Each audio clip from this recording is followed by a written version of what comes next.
Alrighty guys, how's it going? Hopefully things are good. I got those two 501s ported up.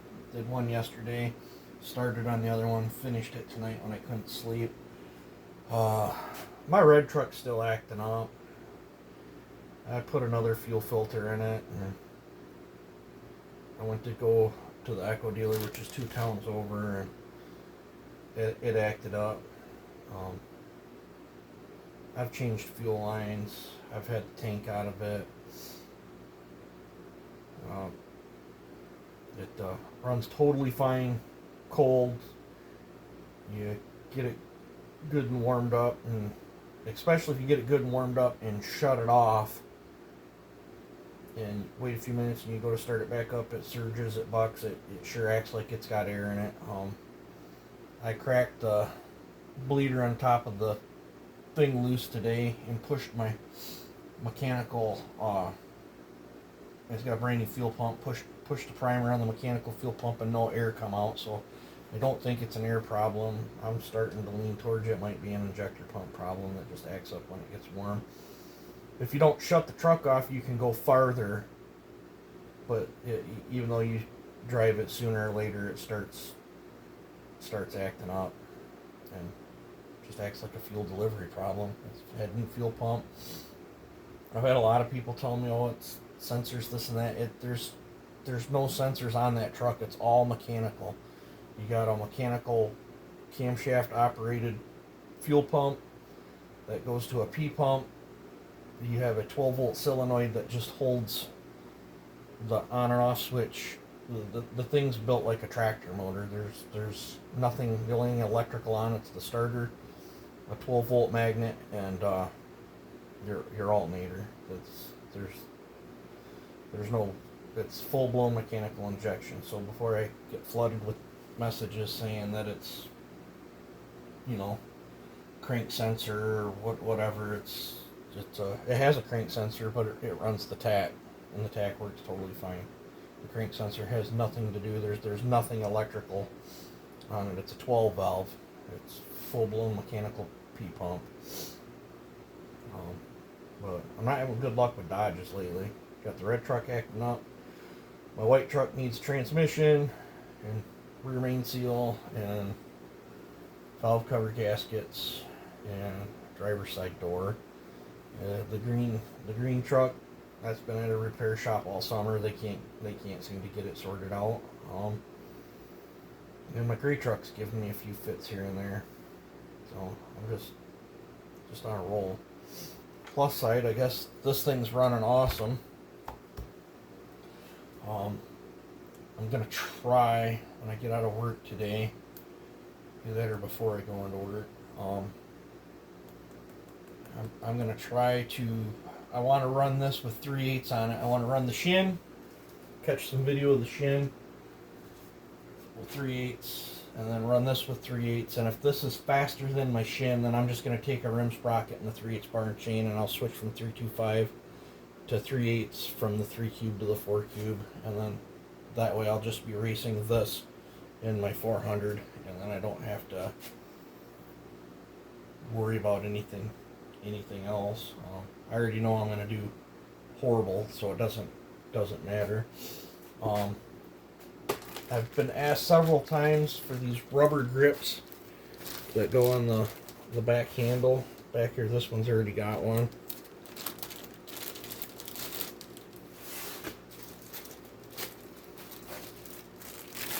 It's metal in here that's rubber coated. I've been asked several times what the part number is. So that's the part number on that, and I think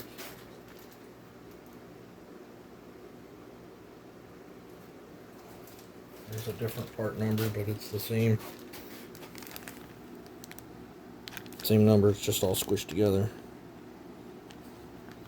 I guess that was the old part number, but quite a nice little upgrade.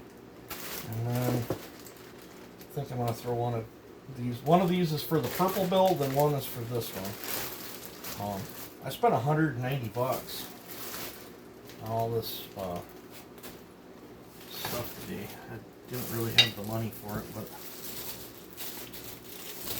I got it anyway. But for those that are wondering, there's the part number for the aluminum handle. And I think it makes a huge difference on how these saws feel. Echo builds some awesome stuff, and they do some pretty stupid stuff.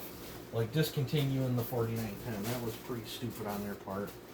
Just like another part, pretty stupid for them to make this handle out of plastic when they already had a totally sweet aluminum one. I would have rather seen them add a few bucks to the cost of the 4910 and just had this come with it. Just like making the plastic back handle. I just, probably cost them $2 to make this one and 10 cents to make the plastic one or whatever. I'm not exactly sure on that, but it just doesn't make any sense to me. Let's see here. Let's pull this handle.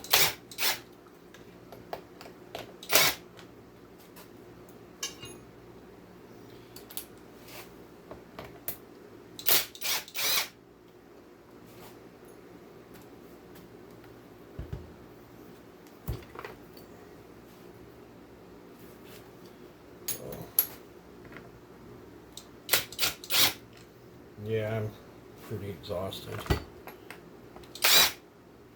a ton of stuff going on behind the scenes, vehicles breaking down. Top of it, the wife's car, I got to order. Amazon's the cheapest place I've found. Struts for that thing. I got to change both struts, brakes, lower ball joint on the one side, and shocks. I got to get it aligned. So I got to fit that in my schedule sometime or another. Now the 501s actually take a shorter bolt, but speaking of that, I think if I remember right, you can run.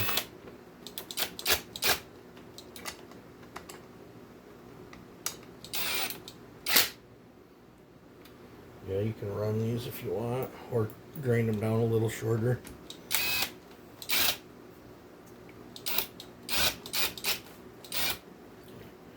What's going on here? I'm not gonna hug-a-dug them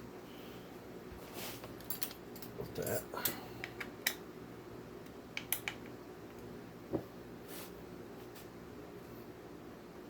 Quite the mess going on here.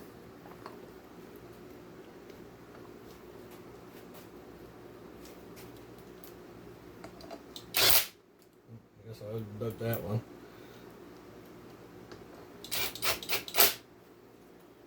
I don't think I hit it very hard though. No. I got this one.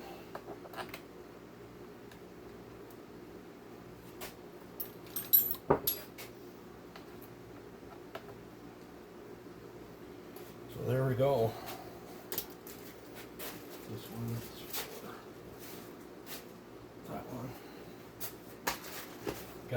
I bought an extra case gasket. I'll probably end up using it anyway. But I got a case gasket for the purple one.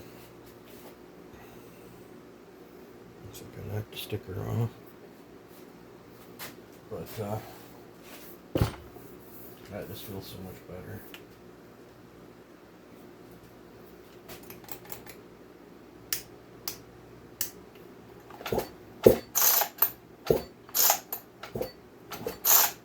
Blows my mind. It doesn't even feel like one of my saws. But I'm hitting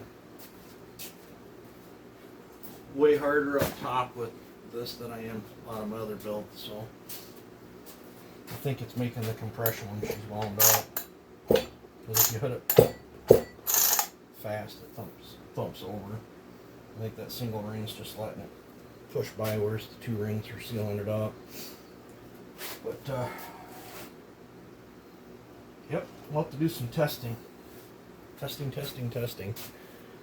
I got 2 saws down there to fix. 4910 over there I gotta fix.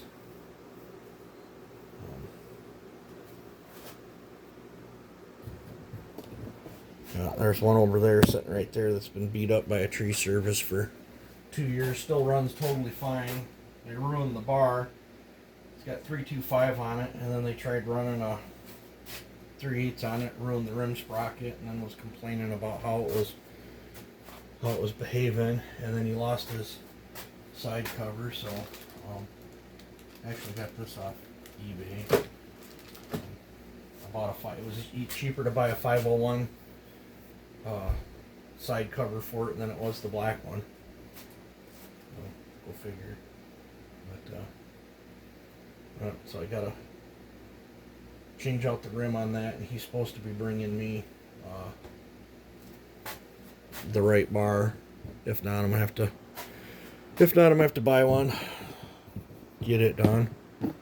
461 is boxed up. Parts are on the way for that. I ordered some stuff off eBay, and then other stuff I'm getting from Wolf Creek Saw Shop. Let's see. I'm gonna do testing tomorrow on these two. Possibly the other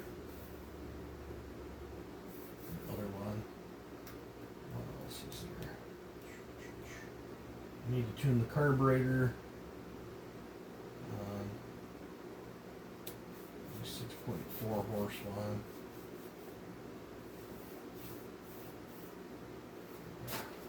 So, I don't know.